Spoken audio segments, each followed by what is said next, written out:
In addition to helping us create course content, I could also use ChatGPT to help me write correspondence to my students. So I'm going to say, please write an email to a student who missed an important class.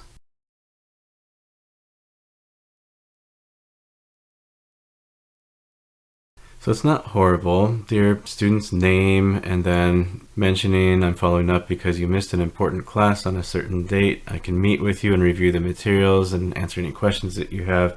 This is very sterile, it's very sanitary, I would say, but at least it's a start, it's a template. Let's try a different correspondence. We're going to say, please write an email to a student who didn't turn in an important assignment.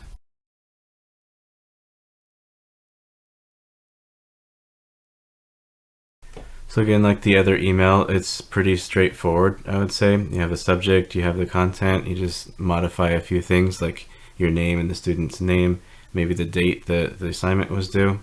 And if you could generate a few of these that are good, then you can save those onto a document on your computer, and then you can just use them as you need, which most professors do already. But if you're starting out, or if there's a unique circumstance where you have to send a correspondence to a student, then this platform can help you to generate that.